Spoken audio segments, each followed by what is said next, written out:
정치톡톡 오늘은 이병주 기자와 함께하겠습니다. 어서 오십시오. 먼저 국민의힘 이뉴한 혁신위원장 얘기부터 좀 들어보겠습니다. 한동훈 장관은 언급했지만 이것만이 아니었습니다. 이준석 전 대표에 대한 이야기도 했어요. 예, 맞습니다. 이뉴한 혁신위원장 줄곧 이준석 전 대표를 끌어안겠다고 강조하고 있습니다. 네. 두 사람 오늘 하태경 의원 출판 기념회에서 만나는가 싶었는데요. 결국 불발됐습니다. 인 위원장은 오늘도 기회가 된다면 언론이 없는 자리에서 따로 보고 싶다면서 신당 창당설이 있는 이 전 대표를 설득하겠다고 말했습니다. 지금 말씀하신 대로 이 전 대표 지금 창당 준비 작업으로 아주 바쁜 것 같던데요? 네, 지난 주말이었습니다. 이준석 전 대표 주말에 모집을 시작했는데요. 벌써 4만 명가량이 관심을 보이고 있다고 강조를 했습니다. 네. 몸값 높이기라는 해석이 나오는데 당 지도부는 슈퍼 빅텐트론을 꺼내들며 견제에 나섰습니다. 나라의 발전적 미래를 고민하는 모든 분들과 함께 슈퍼 빅텐트를 치겠습니다. 그래서 그런 걸까요? 이준석 대표만이 아니라 또 이분도 만났습니다. 예, 내일 만납니다.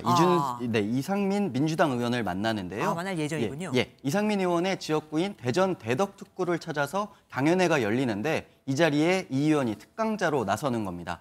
인유한 위원장은 이상민 의원과 통하는 게 많이 있다고 강조했습니다. 그리고 남북관계에 대해서 저하고 대화를 많이 나눴어요. 오늘 거의 똑같아요, 생각이. 이상민 의원 국민의힘에 대한 관심을 지속적으로 나타나오긴 했습니다. 네, 오늘도 민주당을 탈당하고 국민의힘에 갈 가능성에 대해서 언급을 했습니다. 그러게요. 당내에서 공격을 받는 상황에 대해 정남이가 떨어졌다, 나가고 싶은 마음이 굴뚝 같다 이렇게 말을 했습니다. 제가 국민의힘 속속들이 내용은 다 모르고 그러나 제가 가서 제 정치적 꿈을 펼칠 곳 적합하다면 또 저를 반긴다면 가죠.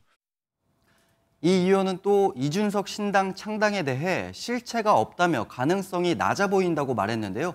사람 모으는 게 중요한 게 아니라는 뼈 있는 이야기를 하기도 했습니다. 그리고 주말 내내 이거 갖고 참 논란이 이어졌었습니다. 더불어민주당 그 현수막 결국 사과를 했나 봐요?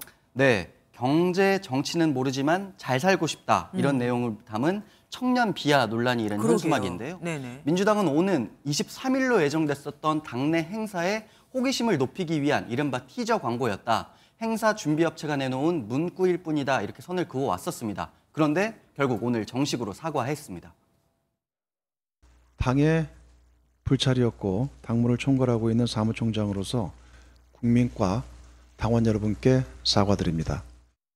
네, 현수막을 통해 홍보하려고 했던 건 갤럭시 프로젝트라는 행사였는데요.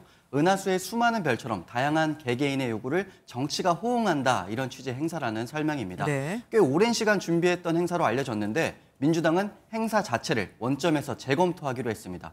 또 이번 일을 계기로 이재명 대표가 지도부 안에 비판 그룹을 할 레드팀이 필요하다 이런 주문을 한 것으로 확인이 됐습니다.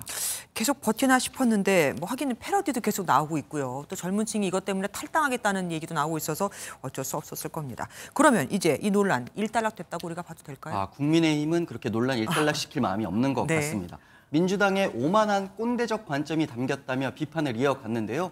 과거 김은경 혁신위의 어르신 비하까지 거론하면서 민주당 인사들은 자신들만 도덕적, 지적으로 우월하다는 착각에 빠져 여러 차례 비하 발언을 이어왔다고 지적을 했습니다. 예, 알겠습니다. 정치톡톡 지금까지 이병주 기자와 함께했습니다. 고맙습니다. 안녕하세요, 김주하입니다. 공정하고 신속한 MBN 뉴스 유튜브를 통해서도 만나보실 수 있습니다. 특히 더 많은 뉴스와 라이브를 보고 싶으시다면 오른쪽을 눌러서 구독하시면 됩니다. 어렵지 않죠? 빠르고 정확한 뉴스로 계속 찾아뵙겠습니다. MBN 뉴스를 시청해주신 여러분 고맙습니다.